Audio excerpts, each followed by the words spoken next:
Aquí comienza Entendiendo los Tiempos. Con ustedes, su anfitrión, Eduardo Saladín.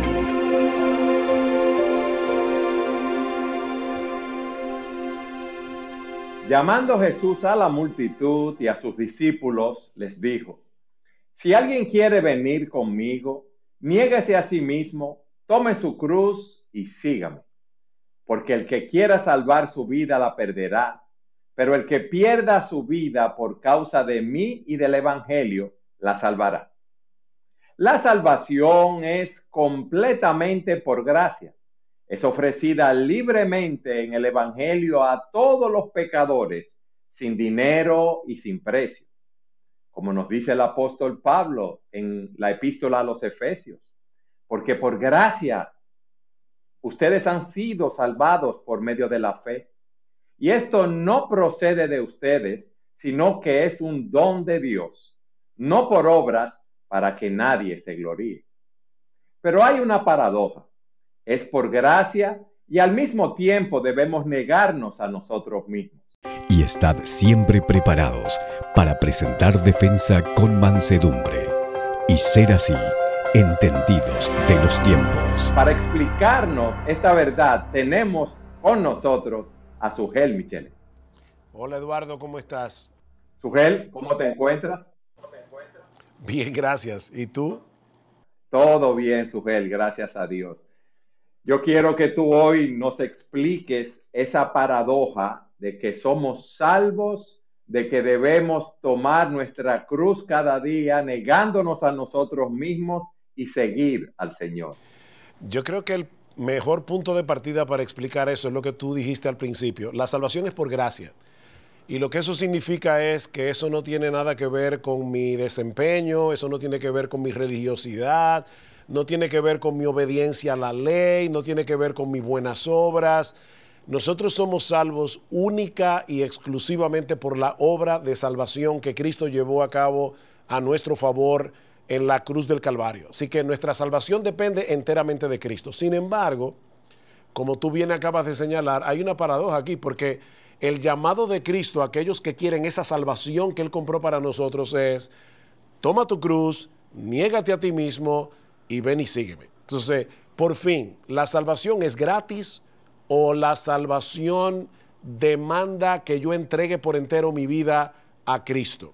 Y la respuesta es sí, las dos cosas a la vez, porque como vamos a explicar en este programa, una cosa implica la otra. Ahora, es importante que la gente que nos está viendo entienda que el hecho de negarnos a nosotros mismos, tomar la cruz, no implica de ninguna manera que yo tengo que hacer algún tipo de sacrificio personal para llegar al cielo. El asunto aquí es, Eduardo, y lo vamos a explicar con más calma, que cuando uno entiende lo que implica creer en Cristo, lo que implica aceptar de todo corazón a Cristo como mi Señor, como mi Salvador, necesariamente eso implica una negación de mí mismo. Entonces ahí es que está la respuesta a la pregunta. Claro, no la hemos elaborado todavía, pero ese es el marco de referencia que nos va a servir de punto de partida para este programa. Ahora, Sugel, a mí me gustaría que tú empezaras diciéndonos qué significa venir a Cristo. Luego, ¿qué significa negarse a sí mismo, tomar la cruz y seguir al Señor? Cristo decía a la multitud de que lo seguían: si alguno viene en pos de mí, ¿verdad? De hecho, el texto dice claramente: si alguno quiere venir en pos de mí. Eso dice en el versículo 24. Ahora, ir a Cristo, Eduardo, y esto es muy importante en la época en que nos ha tocado vivir, no es una acción física. O sea, hay algunas personas que equiparan venir a Cristo a, por ejemplo, venir en una iglesia al frente, levantar la mano, hacer una oración. No, aquí no estamos hablando de una acción física. Aquí estamos hablando de venir al Señor Jesucristo reconociendo que yo soy un pecador, reconociendo que yo no merezco nada, reconociendo que yo lo que merezco es la condenación del infierno. Entonces yo vengo a Él para que Él me salve. O sea que aquí no estamos hablando de ninguna acción física, estamos hablando de algo que pasa en el corazón. Yo tengo que ir a Cristo y clamar que tenga misericordia de mí, clamarle que perdone mis pecados y confiar únicamente en la obra de salvación que Él llevó a cabo en la cruz del Calvario. El que hace eso ha venido a Cristo. Eso es venir a Cristo. Un, pare- un paréntesis, Sujel, pero muchas personas piensan que ellos tienen que ir a Cristo con su propia justicia, con sus buenas obras, y son esas cosas que los van a hacer aceptos delante de Él. Sin embargo, eso es exactamente lo que Cristo rebate aquí cuando dice, niégate a ti mismo. Fíjate, Eduardo, que el pasaje que tú leíste está en Marcos capítulo 8. Cuando leemos ese capítulo completo, nos damos cuenta que una parte de ese capítulo es la negación de Pedro. El Señor le dice al apóstol Pedro, tú me vas a negar. Y la palabra que se usa en ambos casos es la misma. Pedro iba a negar al Señor y Cristo nos manda a negarnos a nosotros mismos. Entonces, cuando yo me niego a mí mismo, yo estoy negando el hecho de que yo tenga ninguna justicia propia, de que yo tenga nada que me merezca que Dios me dé su gracia y su favor. O sea, pues yo me estoy negando a mí mismo, me estoy negando a mi decencia, me estoy negando a mi religiosidad. Yo me estoy negando completamente. Yo estoy diciendo, yo no tengo absolutamente nada que valga la pena delante de Dios. Delante de los hombres, tal vez, pero no delante de Dios. No en comparación con la justicia perfecta de Dios. Que de paso es el texto que tú leíste de Efesios, dice, no por obras para que nadie se gloríe. O sea, yo no tengo nada de qué gloriarme si es mirándome en mis propios términos, o sea, viendo mis propios méritos, no tengo ninguno delante del Señor. Entonces, si yo quiero ir a Cristo, yo debo confiar plenamente en Él, sabiendo que esa salvación es por gracia. Debo negarme a mí mismo. ¿Hay algún otro aspecto de esa negación que debamos saber, Joel? Ok, primero, y eso es lo más fundamental, yo debo dejar de confiar por entero en mí mismo, absolutamente. Pero al mismo tiempo, yo estoy también negando mis propios intereses, en el sentido de que seguir a Cristo implica que ya no me estoy siguiendo a mí mismo. Eduardo, mira, la realidad de todo hombre en la tierra es que nosotros buscamos aquello que nos da lustre, aquello que nos da brillo. Nosotros queremos llamar la atención, nosotros quisiéramos ser ricos, famosos, nosotros quisiéramos ser el centro del universo. Cuando yo me niego a mí mismo, yo le estoy dando a Cristo el lugar que a Él le corresponde. O sea, yo estoy diciendo, no, yo no soy Dios, yo no soy el Señor, yo no soy el que vale la pena, yo no soy el protagonista de esta película. El héroe, el protagonista, aquí es el Señor. Entonces yo estoy negando mis propios intereses, estoy negando esa búsqueda ansiosa que yo tengo de brillar, esa búsqueda ansiosa que yo tengo de hacer que mi voluntad prevalezca, y yo quiero que prevalezca la voluntad de Dios en mi vida. En todos esos sentidos, yo me estoy negando a mí mismo. Y de hecho, fíjate que el texto dice, tome su cruz. Y Eduardo, ahora te voy a hacer yo una pregunta a ti. ¿Para qué se usaba la cruz en los tiempos del Señor? Como un instrumento de castigo, de sufrimiento, de la muerte más dolorosa y vergonzosa que podía haber. ¿Alguna persona sobrevivía a la crucifixión? Nadie. Era algo espantoso, de mucho tiempo de dolor y sufrimiento, una agonía por muchas horas, a veces por días, Sujel. Entonces, fíjate, nosotros tenemos aquí una figura que para los occidentales del siglo XXI no nos es tan familiar como lo era para las personas que escuchaban a Jesús en el primer siglo. Ellos estaban acostumbrados a ver a los romanos aplicar el suplicio de la crucifixión. Si tú quieres traducir eso al día de hoy, tal vez pudiéramos decirlo de esta manera. Si alguno quiere venir en pos de mí, tome su silla eléctrica y sígame. O sea, es un elemento de ejecución. Así que lo que Cristo está llamándonos es a la muerte del yo. Yo tengo que morir al yo para seguir a Cristo, para vivir para Cristo, para buscar que la voluntad de Cristo se cumpla, para buscar su gloria. Yo estoy muriendo al yo. Esa es la idea. Ahora, Sujel, alguien puede pensar, entonces la vida cristiana es una vida de sufrimiento, no hay gozo, no puedo disfrutar de los placeres que me son lícitos entonces, porque si es así, muchos dirán, ¿y para qué yo voy a seguir al Señor? Esa es una muy buena pregunta. En Juan capítulo 15, escucha lo que dice Jesús. Estas cosas os he hablado para que mi gozo esté en vosotros y vuestro gozo sea completo. Entonces tú dices, espérate, tú me estás llamando a mí a negarme a mí mismo, tú me estás llamando a mí a morir y me estás hablando de gozo. Bueno, vamos a ver al mismo Cristo.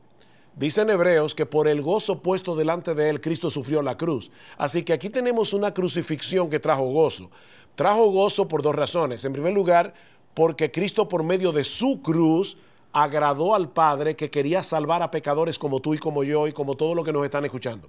Pero en segundo lugar, trajo gozo porque Cristo amó a su iglesia y la única forma de salvarla era muriendo en la cruz. Así que Cristo estaba viendo la crucifixión como un medio para lograr un fin mayor que al final iba a traer gozo. Bueno, vamos a traducir eso a la vida cristiana. Yo debo negarme a mí mismo, yo debo morir en la cruz y al final de cuentas yo voy a tener el increíble gozo de ya no vivir la desgraciada vida de estar centrado en mí mismo. Fíjate, cuando yo muero al yo y a esa vida egoísta, egocéntrica, orgullosa, en realidad yo estoy comprando para mí algo que me va a dar una vida deleitosa, no sin sufrimiento, porque nosotros todavía vivimos en un mundo caído, yo todavía tengo lucha con mi pecado, yo no quiero someterme a Dios en el fondo de mi corazón, pero al mismo tiempo quiero. Es como esa lucha entre el quiero y no quiero del que habla Pablo en Romanos 7. Entonces, hay una lucha, pero al final de cuentas yo tengo el gozo de hacer lo que tengo que hacer la voluntad de Dios. El hacer la voluntad, Dios mío, me ha agradado, dice Cristo en un momento dado, citando el Salmo 44, creo. Entonces, en ese sentido, yo estoy negándome un bien menor, que es vivir para mí, para obtener una gloria mayor y un gozo mayor, que es vivir para Dios. No sé si eso responde la pregunta. Sí. Sí, la responde, Sujel. Pero es algo difícil de entender porque nadie quiere tomar una cruz y seguir ese camino. Tú sabes que de una manera natural nosotros tendemos a buscar la vida cómoda, la vida fácil en ese sentido. Sin embargo, perdón Eduardo, ahora que tú mencionaste la vida fácil, fíjate que Cristo dice, llevad mi yugo sobre vosotros, que soy manso y humilde de corazón, y hallaréis descanso para vuestras almas, porque mi yugo es fácil y ligera mi carga. Y uno dice, espérate, ¿que el yugo del Señor es fácil? ¿Cómo así? Bueno, fíjate que el llamado de Cristo, y quiero reiterarlo otra vez, es, mira, líbrate de la esclavitud del yo, para que por primera vez en tu vida puedas disfrutar de verdadera libertad. Ahora, ¿en qué sentido el yugo de Cristo es fácil? Y de hecho, en Primera de Juan, capítulo 5, ¿qué dice el apóstol Juan? Mis mandamientos, los mandamientos del Señor no son gravosos. Y uno dice, espérate, que mira, con la lucha que yo veo, que yo tengo, con el pecado, ¿cómo que los mandamientos no son gravosos? Eduardo, lo que hace gravoso la vida del creyente aquí en la tierra y la lucha no son los mandamientos de Dios, es el pecado que mora a nuestro alrededor y que mora en nuestro corazón. Porque al final de cuentas, ¿cómo sería el mundo si todo el mundo cumpliera los 10 mandamientos? ¿Tú te imaginas cómo sería el mundo si nadie mintiera? ¿Cómo sería el mundo si no hubiera hogares rotos por causa del adulterio? ¿Cómo sería el mundo sin asesinatos? ¿Cómo sería el mundo si la gente no tuviera envidia del otro? El mundo sería un paraíso. Entonces, no son los mandamientos de Dios los que hacen esto gravoso. Lo que hace esto gravoso es el pecado. Y de hecho, Eduardo, todos nosotros nos levantamos hoy con la terrible noticia de ese muchacho en Texas que se metió en una escuela primaria, tomó un rifle y comenzó a matar muchachos. De verdad, yo leyendo esta noticia esta mañana, mi corazón se quebró en pedazos. Qué triste lo que el pecado ocasiona en el mundo. Entonces, a la larga, ¿qué es lo que hace gravosa la vida del hombre aquí? ¿Son los mandamientos de Dios o es el pecado? No, el yugo de Cristo es fácil. El problema es que nosotros somos esclavos del yo. Y precisamente por eso es que tenemos que morir al yo para poder vivir para Él. ¿Tú no puedes dar otro ejemplo, Sujel, de cómo podemos morir al yo? Bueno, todos los días cuando yo me levanto, y esta mañana providencialmente, lo primero que vino a mi mente cuando me levanté fue, bueno, Señor, aquí yo sé que voy a tener una lucha, el pecado todavía mora en mí, ayúdame a vivir para ti. Cristo dice en Lucas, el pasaje paralelo al que tú leíste de Marcos, tome su cruz cada día y sígame. Lo que me llama la atención en Lucas es ese inserto ahí, cada día, porque cada día mi yo quisiera bajarse de la cruz. Cada día, por el pecado que mora en mí, mi yo quisiera hacer su voluntad, mi yo quisiera buscar ser el centro, mi yo quisiera controlarlo todo como yo quiero. Bueno, cada día yo tengo que recordarme a mí mismo, yo he muerto al pecado, yo he muerto al yo para vivir para Cristo. Y se me van a presentar un montón de momentos a lo largo del día en los que yo tengo que recordar que yo no vivo para mí. Ahí está, Eduardo, mi relación con mi esposa, ahí está el hecho de mi lucha con el pecado, ahí está el que tal vez yo debo ir a servir a un hermano en vez de tomar el tiempo para mí. Entonces, en cada uno de esos instantes yo estoy tomando mi cruz y recordándome a mí mismo que yo he sido crucificado juntamente con Cristo, que ya no vivo yo, mas vive Cristo en mí y estoy viviendo para Él. Tú has explicado claramente lo que quiere decir, ¿verdad? Que si alguien quiere seguir a Cristo, venir a Él, debe negarse a sí mismo, tomar su cruz y seguirle. Pero luego Él dice, porque el que quiera salvar su vida la perderá, pero el que pierda su vida por causa de mí y del Evangelio la salvará. ¿Cómo así, Sujel? Eso es lo que se conoce como la ley de ganar perdiendo. Para yo poder ganar el reino de los cielos, yo tengo que perder algo, y es perder mi vida. No es ni siquiera perder el 50% de mi vida o el 75%.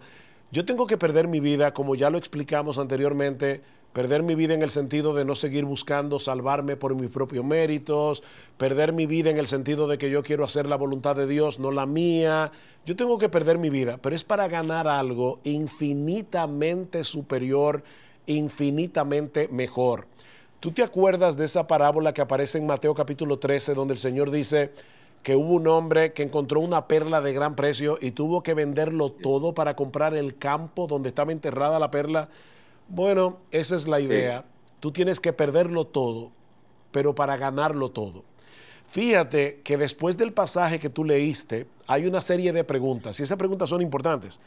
Versículo 36. Pues, ¿de qué le sirve a un hombre ganar el mundo entero y perder su alma? La respuesta es, o sea que, no le sirvió de nada. Sujel, que una persona puede tener 1,000 millones de pesos, hacer muchas obras de caridad, y si no conoce al Señor, entonces está condenado. Lo perdió todo. Cuando muera se habrá dado cuenta que hizo el peor negocio del siglo. O sea, ¿de qué le vale a un hombre si puede ganar el mundo entero y al final, por los siglos de los siglos, perder su alma en el infierno? Y la respuesta es obvia. No le sirvió de nada. Fue una verdadera desgracia vivir de esa manera. Sujel, déjame decirte algo. La verdadera desgracia es ver cómo la mayoría de la humanidad están tratando de ganar el mundo y están perdiendo su alma. Esto es algo sumamente triste lo que tú has dicho ahí. Lamentablemente. Y fíjate que el que está diciendo eso sabe lo que está diciendo, porque si eso lo dijera yo, bueno, eso sería una cosa, pero lo está diciendo aquel que es Dios hecho hombre, que vino precisamente a morir en una cruz porque él conoce lo horrible que es perder la vida eterna y sobre todo perderlo a él. Entonces, hay que tomar en cuenta quién es que está diciendo eso, Eduardo. Lo está diciendo aquel que murió en una cruz por nuestros pecados. Y él está diciendo, ¿de qué le sirve a un hombre ganar el mundo entero y perder su alma? Y fíjate la pregunta del versículo 37. Pues, ¿qué dará a un hombre a cambio de su alma? Y otra vez, la respuesta es la siguiente. Si tú no aceptas el regalo de Dios en Cristo, solo por gracia, solo por la fe, y quieres seguir intentando ganarte el cielo por tus propias obras, tú no vas a poder equiparar el precio pagado por Dios por lo que tú puedes pagar. O sea, lo que dice es, ¿qué dará un hombre a cambio de su alma? Nada, nada. Tú no tienes nada con qué comprar la salvación que tu alma necesita. Y es precisamente porque no tenemos nada que Dios tuvo que pagar el precio. Así que, otra vez, la respuesta es, o tú aceptas a Jesucristo por la fe, solo por gracia, aceptas el regalo de Dios en Él, o tú vas a ser un miserable aquí y serás un miserable allá por los siglos de los siglos, cuando pases el umbral de la muerte. Ahora, Sugel, lo triste es ver cuántas personas están engañadas, cambiando la salvación de sus almas por los valores, las cosas de este mundo que van a perecer.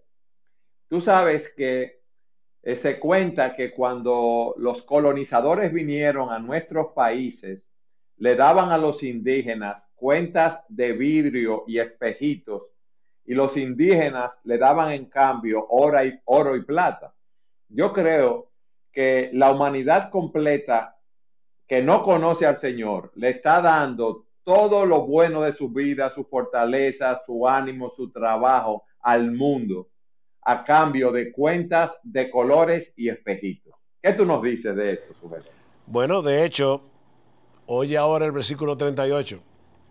Porque cualquiera que se avergüence de mí y de mis palabras en esta generación adúltera y pecadora, el Hijo del Hombre también se avergonzará de él cuando venga en la gloria de su Padre con los santos ángeles. Es horrible el hecho de que Dios tenga que decir, yo me avergüenzo de ti. Nosotros, si no tenemos a Cristo, no tenemos absolutamente nada. No importa que tú seas millonario, no importa que tú tengas una vida llena de placeres, tú estás devolviendo, como tú dices, espejos por oro. Tú estás perdiendo algo de infinito valor por cosas que no tienen absolutamente ningún valor. Pero ¿sabes qué es lo más triste de eso, Eduardo? Que aquí no solamente estamos hablando de desgraciar tu vida para el futuro, es que tú le estás desgraciando ahora. Porque al final de cuentas, cuando tú vives para satisfacer tus deseos, nunca vas a llenar la medida. Yo me acuerdo, cuando yo era chiquito, a mi papá, que le encantaba hacer historias, y sobre todo historias del Medio Oriente, le encantaba contar esta historia, un cuento, pero un cuento muy instructivo. Él decía que en un reino había una vez un gran rey que le puso un reto a todos sus súbditos. Él decía, si alguien consigue algo que pese más que lo que yo tengo en este pañuelo, yo le voy a dar hasta la mitad de mi reino. Y la gente decía, oh, pero ese reto es fácil porque si es algo que cabe en un pañuelo, no puede ser algo demasiado pesado. Así que la gente comenzaba y traía lingotes de oro y lo ponían en una de las básculas, de la parte de la báscula, y el rey ponía lo que tenía en el pañuelo en la otra parte de la báscula, y siempre lo que el rey tenía en el pañuelo pesaba más. Y la gente comenzó a traer cada vez más cosas pesadas y siempre lo que el rey tenía en el pañuelo pesaba más. Pero dice que un sabio que había en el reino oyó el reto y le dijo, lléveme donde está el rey. Y le dijo, señor rey, usted puede poner en la báscula lo que usted tiene en su mano. El hombre puso el pañuelo y el sabio tomó un puñado de tierra, lo puso en el otro lado y el puñado de tierra pesó más.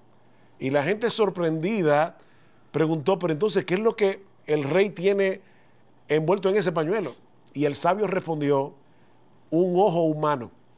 El ojo humano nunca se sacia. No importa lo que tú le pongas al lado, el ojo humano siempre quiere más, quiere ver más.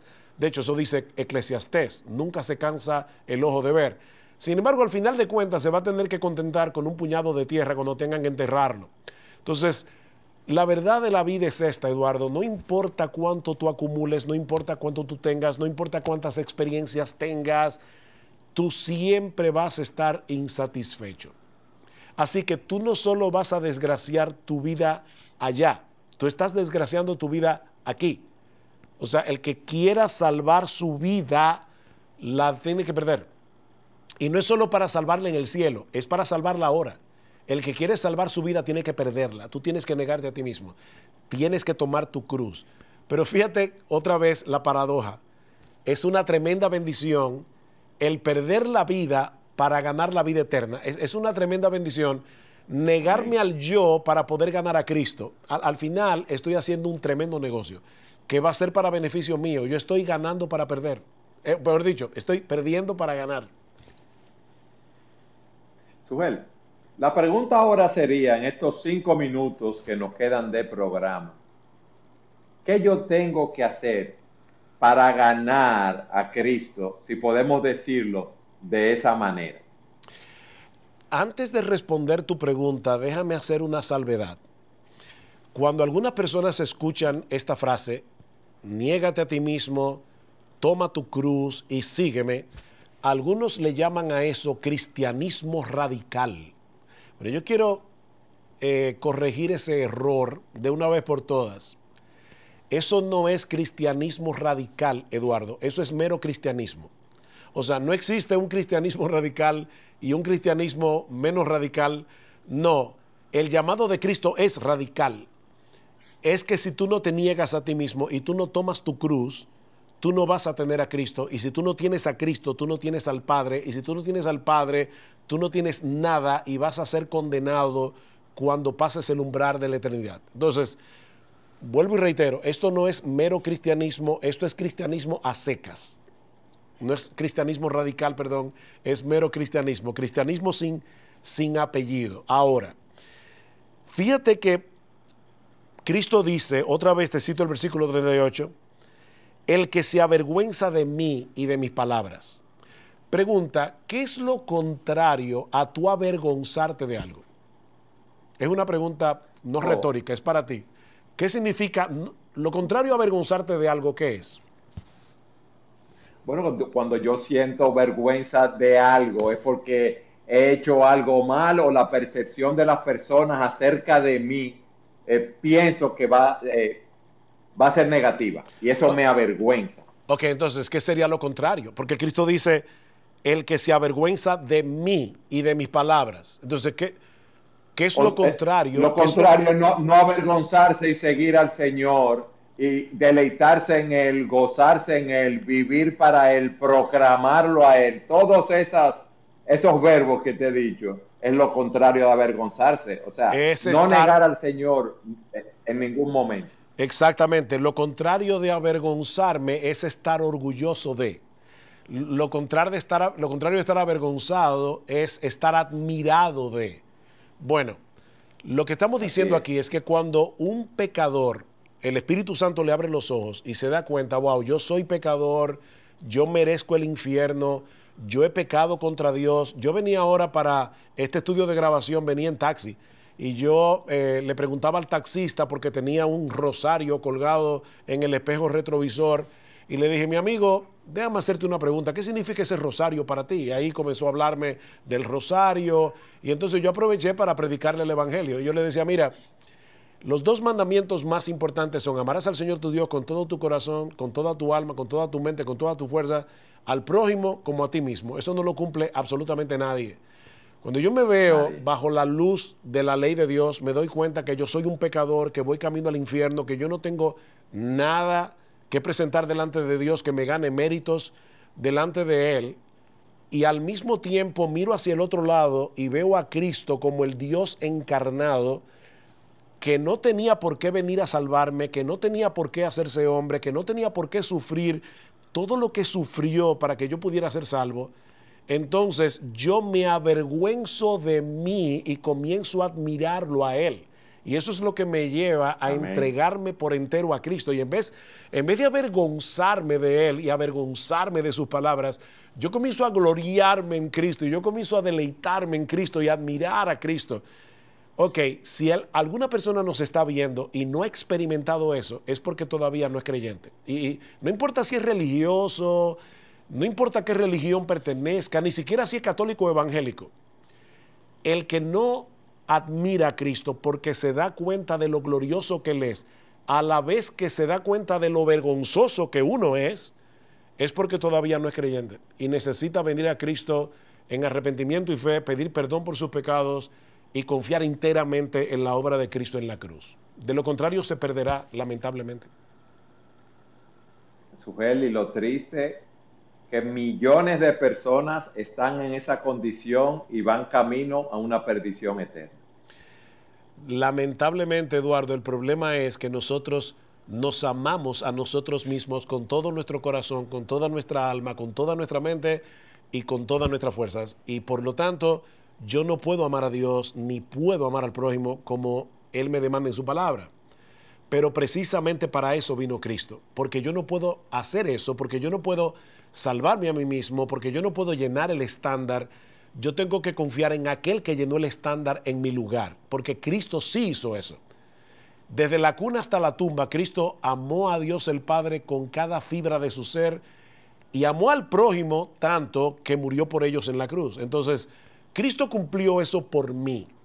Ahora yo tengo que obedecer su llamado y venir a Él en arrepentimiento y fe. Amén. Sugel, gracias por haber estado con nosotros y habernos explicado de esa manera tan clara ese texto con todas esas aplicaciones.